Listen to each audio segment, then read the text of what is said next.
Right now, Pittsburgh's best sports show is about to begin. Call us or tweet us. We've got things to talk about on the Ireland Contracting Nightly Sports Call. Thank you very much, Jake Way. Good evening, everyone, and welcome inside the Fan Cave. This is the Ireland Contracting Nightly Sports Call. You know the drill. We talk sports every single night of the week. You can join the conversation by dialing 412-575-2600. Joining me, as always on Tuesday night, is Mr. Andrew Fillipponi, who took in the Pirate game tonight. It wasn't a good one. Right off the bat, they fell behind 5-0, and Mitch Keller continues to struggle in the second half. And Andrew, I want to start there with this one, in that second halves have been bad for him. He was a guy at the trade deadline who seemed to be one of those guys that a lot of teams might want, and no trade was made. And now I'm curious what happens with him, because the trade market in the offseason may not be a very vibrant one for him. Because now it's a pattern, Bob. I mean, if this continues, it's 3 years in a row where he completely falls off the Grand Canyon in July, August, and September. And he never was able to locate pitches tonight. I mean, he looked like he was the old Mitch Keller, who was battling confidence issues while he was on the mound. He was not sure of himself. It's now like a self-fulfilling prophecy where he almost expects, it seems like, to struggle in these games. And it happened right off the bat when he hit George Springer. And then it was basically merry-go-round the bases for the Blue Jays for the next 3.5 innings that he was out there for. So it looks like they blew an opportunity, to be blunt about it and frank about it. Bob Nightingale reported that the Cubs were willing to trade their top outfield prospect, Casey, no relation to Sean, but the kid's last name is Casey, and he was available for the Pirates for Mitch Keller. And I'd rather watch him play than Jack Sawinski hitting $140 in center field, or Ronnie Paulino, Ronnie Simon, Paul Simon, Simon Says, I mean, whoever. Ronnie Simon, Bob. Yeah, I know. I didn't even know he existed until O'Neal Cruz got injured. And now this guy's batting leadoff and playing every night. So, yeah, I mean, Mitch Keller is looking more and more like he's a down-the-line starting pitcher, and he doesn't look like quite the value or bargain that many Pirates fans thought he was earlier this season when they looked at that contract. Yeah, but that's the problem, no question. Ronnie Simon, by the way, had a little hot streak in Miami, whatever attracted the Pirates to him. But he's joined the club with, lack hitting, not any difference than what we've seen from anyone else. All right, I want to ask you about Cam Heyward, who was in pads today, practiced today for the very first time.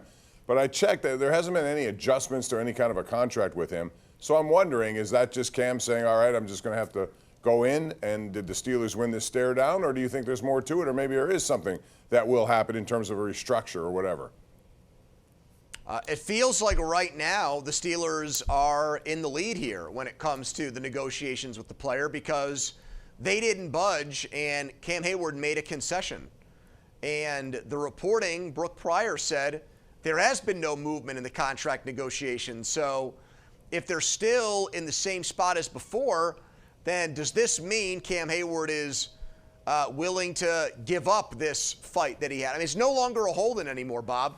He relinquished something that he was withholding from the Steelers, his services, in order to try to get a new deal done. And it looks like Chris Boswell did the same thing when he kicked on Saturday night. I mean, unless it's the best-kept secret in sports and these guys actually have handshake deals and they're just not done yet, or maybe they both decided that enough was enough and they needed to get ready for the season and not prioritize money in order to have a good year. I don't know what it is, Bob, but it was peculiar. No one saw this coming, and then suddenly Cam Heyward was out there in pads and practicing today. Subject of our KDKA.com Connect question of the night: do you think the Steelers will restructure Cam Heyward's contract? Let us know what you think. So far, it's 60-40 no.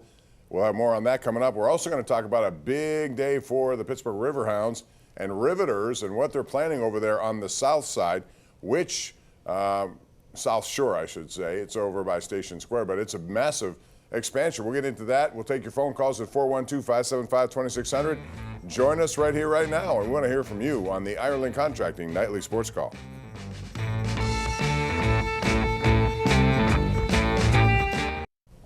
All right, welcome back. This is our Xfinity tweet of the night. It comes from Sarah Langs. This is interesting. Matt Olson played in his 746th consecutive game today. Dating back to 2021, passing Pete Rose, 12th longest streak in baseball history. But when you look at the top of that list, you see Cal Ripken Jr. there. So even though Olson's at 746, he still has 1,900 plus days in a row to play to catch that. But I give him credit, you know, Pony, because he's out there every day and he plays. His production still, for the most part, is pretty good. Unlike what we saw with Cal Ripken at times when he really struggled and wouldn't come out of the lineup. But so far, he's been in there and he wants to be in there, and his production hasn't really dropped all that much. And then you contrast that with the Pirates, where everybody's in a platoon for the most part. I mean, there's like really no everyday players. You've got O'Neal Cruz, who comes out against lefties. Spencer Horwitz doesn't play against lefties. Andrew McCutchen gets days off, obviously, because of his age. Brian Reynolds has been in a slump all year, so they try to find him days to get him re-engaged, although he has hit much better here in August, but you can file that away as too little too late. No, it's just, it's very, even with the escalating salaries that players are making, it's interesting. They make way more money than ever before, Bob, and they get more days off. I mean, what a deal. What a scenario. What a situation that we have in professional sports, even in basketball. Yeah. With the load management. And it's interesting that has not affected hockey. You know, you have such a grueling playoff, and the season begins in October and stretches all the way into June sometimes, and those guys don't do load management. No. Which I think it's kind of shocking to me that has not taken off in that sport. It's one of those things. Even though I know those guys are so intense. Yeah, they just don't want to take any time off, and it doesn't matter. Late in the game, even if you're up big, a lot of those guys are still out there, especially if it's on the power play. Let's get to the phone lines, Andrew. We got a lot of people want to talk at 412-575-2600. Beginning with our number one Cochran Go One Better caller of the night, and that would be Chuck on the north side. Hello, Chuck. How are you? Andrew, a lot of people want to talk. I'm doing great. How you doing, gentlemen? Good, thanks. What's up? Hey, I just wanted to talk about the Pittsburgh Riverhounds, and will KDKA Plus show any of the remaining games? And also, what do you think about the expansion of the stadium? I think, yeah, we do a lot of their games. If it's not here, it's on Sportsnet Pittsburgh. But yeah, we're excited about that because we have a deal with them, and over the years, their team has made the playoffs 8 straight years. They won the, quote, Players' Shield a few years ago, which was the #1 seed in all the, the conferences, and they ended up getting upset. But, you know, they're going to expand that, Andrew, from 5,500 to 15,000. Tuffy Schallenberger, their owner, has big visions over there because he wants to get to the USL top tier, the #1 tier, and maybe beyond that. And so to do that, you got to have this kind of stadium facilities that they need, and they require 15,000. And then you can use it for concerts for like 20,000 people. So what a view. I mean, I got to imagine concert goers would love it, and I think people who perform on stage would love it to do it right there on the south side of Pittsburgh. Yeah, so are they not in that top minor league division now? I was a little bit confused by that. Yeah, they are, but the USL is planning another step up. They haven't gotten there yet. They're still in the planning stages of it. But in order to get involved, you have to have the facilities. So this will take a few years. I think the expected timeline is 2028. But I think it's going to be a massive, influx of tax money and everything else, economic boom for the city. So that would keep them one step below the MLS then, Bob, is what you're telling me? Right, but with the thoughts maybe that one day they can move in that direction too. So it's a good, that would be great. Yeah, I mean, soccer's taken off, and at the grassroots level especially, it's very big. All right, let's go out to Mike in Wilkinsburg. Hello, Mike. How are you? Hey, thanks for having me, Bob. Andrew, congrats on the bobblehead, Bob. No, thank you. It doesn't look like me at times. You know, I look at it, I don't know what to think, but thank you. No, it's beautiful, just like you, Bob. Look, this Cam Heyward situation, is it me or, like, is he buckling? I just feel like he's folding like origami right now. I mean, is he getting influenced by his, like, podcast buddies or, like, what's going on here? You know what? We don't have any. Mike, I wish I knew. He was there today, and just like Boswell the other night, like Andrew said, we were surprised he was on the field, and then he was kicking. So I'm not sure. We haven't heard any information from it. Normally, one of those national people will come up with it, Andrew, but I haven't heard a thing. And at this point, I agree with you. I suspect that he's just saying, I got to get myself going here, and hopefully they'll, come to me and make some sort of deal. But so far, nothing like that. I also thought the video he released today on his podcast of his sit-down with Aaron Rodgers and DK Metcalf and admitting to Aaron Rodgers in that conversation that he had a preconceived notion of Aaron Rodgers that skewed on the negative side of things. And you could tell that Aaron You know, they were obviously sitting next to each other. So Aaron wanted to kind of make it, you know, maybe a little sarcastic or humorous or glib, but you could just tell that maybe Aaron was a little bit perturbed by that initially when he first heard it from Cam Heyward. And those two seem to have buried the hatchet, and most of the conversation on that podcast was very upbeat and very professional, and those guys seemed like they got along fine. But that was one thing that people kept throwing back in Heyward's face, Bob. Like, he made those comments about Aaron Rodgers, you either want to be here or you don't, and then Cam Heyward did his hold-in. And so he did kind of address that today with Aaron Rodgers and let him know, like, hey, man, I'm kind of sorry I said those things about you. Now, he did say he got taken out of context by the media, which I thought was kind of funny because it was on his show. Right. So I didn't really quite get that one. But, yeah, I mean, it was a shock.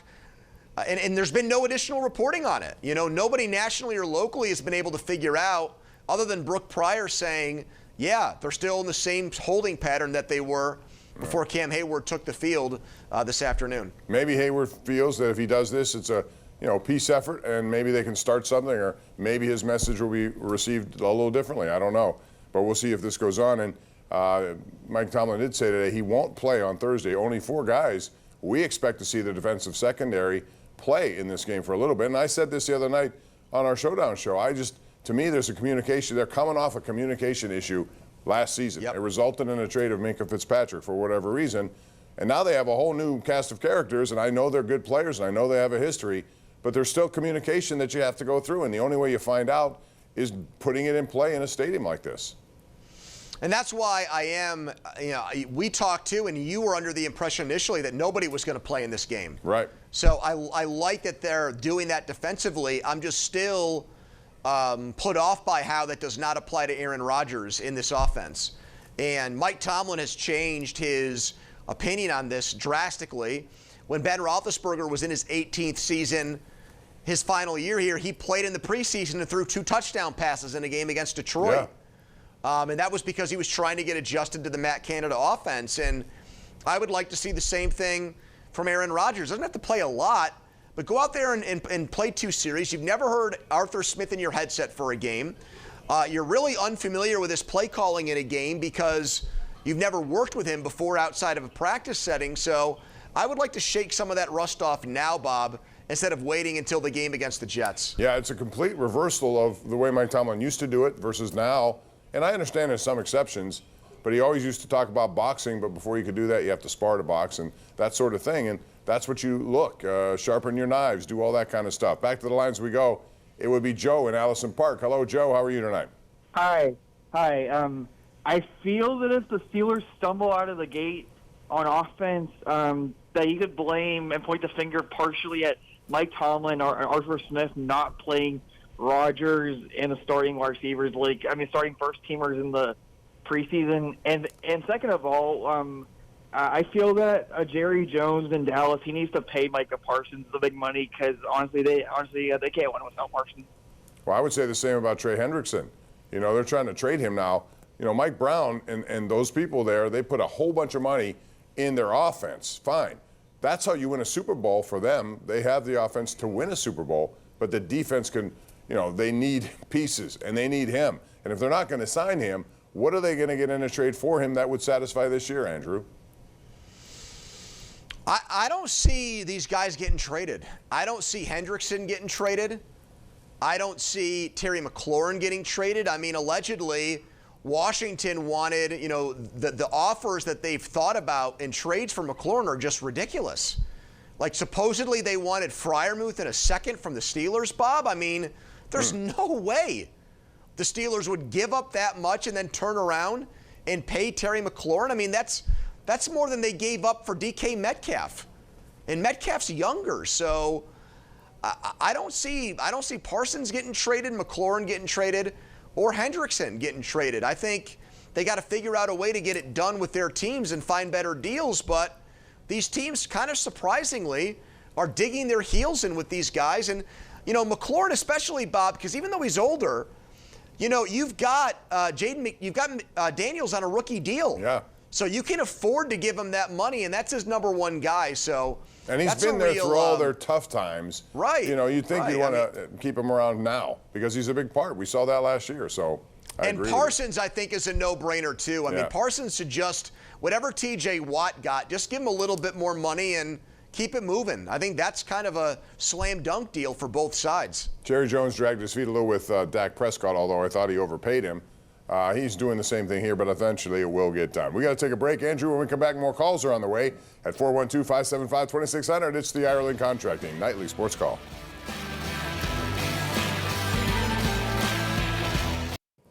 So I put my video up with my interview with Tuffy Schallenberger of the Riverhounds on social media tonight, and Scott Blasey happened to respond to it. He says, grew up with Tuffy in Connellsville. He's a great guy, hard worker, happy for him and his team's success. And then Krupp says, can the Clarks be the opening night slot? And Scott Blasey says, only if Donnie Iris does it with me. That would be a slam dunk, wouldn't it, Andrew? Have both of them there? You wish Khalifa up there too. Do all three. Snoop Dogg, bring them all in. He's always somewhat of a Pittsburgh fan. All right, let's go back to the lines. We have more time, so we're going to do that, beginning with Kirk in Manor. Go ahead, Kirk.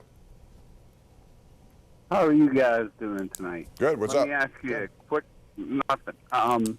Let me ask you a quick question. Do you think the Pirates will spend any money on a bat, and what bat would possibly come to Pittsburgh to play ball?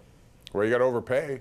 I mean, they need a third baseman. Eugenio Suarez is a free agent. I know they won't do that, but I would look big. That'll never happen because he's got 45 home runs or whatever he has over there. He has a home. He's back where he was. But they got to do something. And if they don't, then you'll know. Then you'll know exactly that profit is bigger than winning. Period. I think we all know that now. But this is an opportunity with a couple of years left with Paul Skeens and hopefully Bubba Chandler up here next year and others to do something, Andrew. And if you don't do it, it's missed a golden opportunity. I mean, the discouraging thing is I feel like they're just so far away offensively. They have so little in the way of power. Gonzalez is a nice contact hitter. Horwitz can hit 260, 265. Reynolds, you hope, bounces back next year. Outside of that, who else is there? Nobody. I mean, and there's nobody in the minors down to It's Connor Griffin. That's about it right now, right? It's scary. So, I mean, even if you were to bring in one of those big guns, I still think you'd have a below-average offense next year. Yeah, well, they got to do something. We'll see. It's going to be an interesting offseason. Pony, always appreciate it. Thank you very much. You bet, Bob. We'll talk to you again soon. That's going to do it for us. Thank you for joining us here every night on the Ireland Contracting Nightly Sports Call. We'll see you again tomorrow at 10:35. Good night.